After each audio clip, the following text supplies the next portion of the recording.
Well, hello there. Today we will be starting our unit on circles.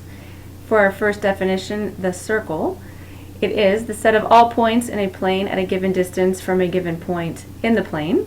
A circle is named by its center. So this circle over here at the right, we're going to look at its center, and its center is denoted by the letter K.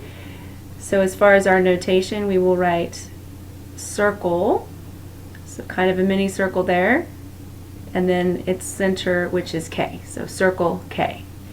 For a few definitions, and these first few should be recall definitions, we have our radius, which is a segment whose endpoints are the center of a circle and a point on the circle. We will draw these in here in a moment. For an arc, the arc of a circle is an unbroken part of a circle consisting of 2 points on the center, called endpoints, and all the points on the circle between them. So let's start to put a few points here on the right in our diagram. So I've got my center K, and let's say I have a point here. We will label that P, and then perhaps a point here, we will label that S. So an arc would be this distance PS. So again, the unbroken part of the circle with 2 points on the circle. So PS is this arc here. For a semicircle is 180 degrees, and also it is the arc whose endpoints lie on a diameter. We will talk more about a diameter later. However, you should already know the definition of a diameter. For a minor arc, minor, think of the word itself, minor meaning small. So a minor arc will be less than 180 degrees, and it is an arc whose points are on or in the interior of a central angle. We will come back to this definition of a central angle later in this presentation. But for a minor arc, as an example, we might actually use the one from before as arc PS. So if I'm going to write a minor arc, the notation, I have 2 letters, so I'll have P, S, and then the symbol is actually a small arc on top. So again, minor arc, PS. For a major arc, think of the word major as well, major meaning great, a lot. So its definition is an arc that is greater than 180 degrees, and that arc has points who are on or in the exterior of a central angle.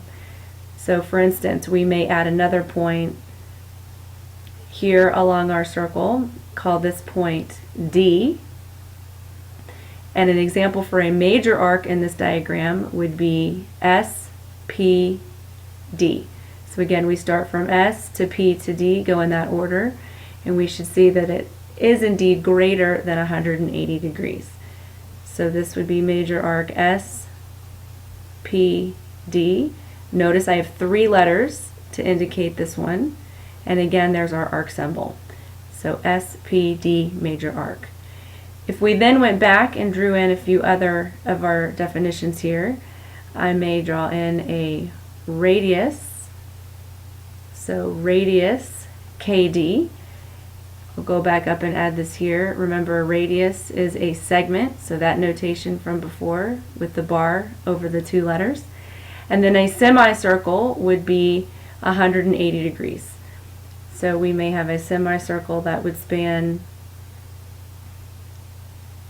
through the center all the way across. And maybe this is point A here. So semicircle AD.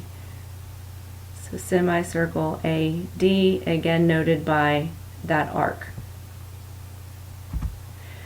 For our next set of definitions, we see first these examples and counterexamples. So we'll see in each set, we'll have some examples on the left and then some counterexamples or non-examples on the right.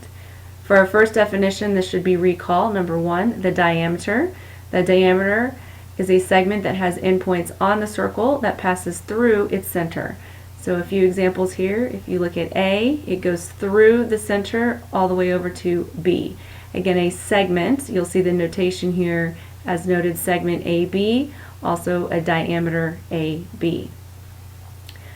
If we look at our next one, number 2 is a chord. Chord is a segment whose endpoints lie on a circle. Again, keyword here being on. Segment. So we have segment AB as an example of the chord here. So you'll notice that this does not go through the circle. It is just two endpoints on the circle. However, you could have this example here, HG. It is also a diameter. So a chord could be a diameter as well. Another few definitions here, and these should be new definitions for you. We've got what is called a secant. A secant is a line that intersects a circle at 2 points, 2 being our keyword here. You'll see that the secant line goes through the circle at 2 points. It goes through it at point A and at point B. And again, a line, we'll see the arrows for the notation as it keeps continuing through the circle. So secant AB or secant CD for a few examples here. Our next one is a tangent line. A tangent line is a line that intersects the circle at exactly 1 point.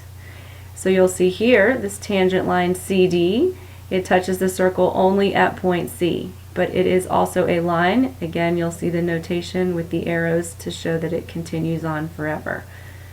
Something else about a tangent that we will work with later with some of our properties is that the tangent will also be perpendicular to the radius.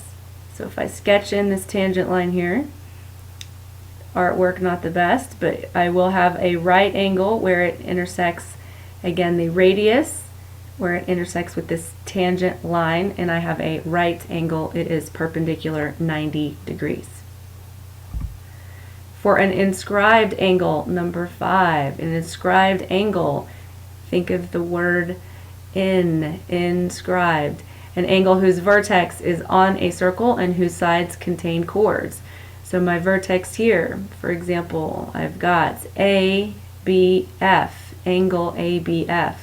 This vertex point B lies on the circle. Also from previous vocabulary, I'll see that AB is a chord, EB also, or excuse me, FB also a chord here as well. So sides contain chords for that inscribed angle. Our other angle here is a central angle. Central, think of the word itself, central angle, will be an angle whose vertex is at the center.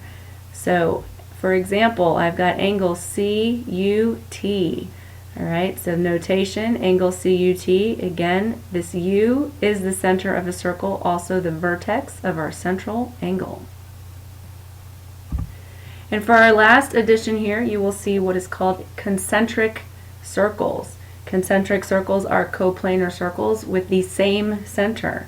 So I'll notice here this diagram already sketched on the right. You'll have to add this one, but I've got this circle, and then I've got a circle larger than it, but they do share the same center. So perhaps I even label that center. In this case, I will have L as my center. So several new definitions for you all with our circle vocabulary. Be sure to perhaps pause this video, go back, make sure you have, and I have identified all of these new circle parts and words. We will see you next time.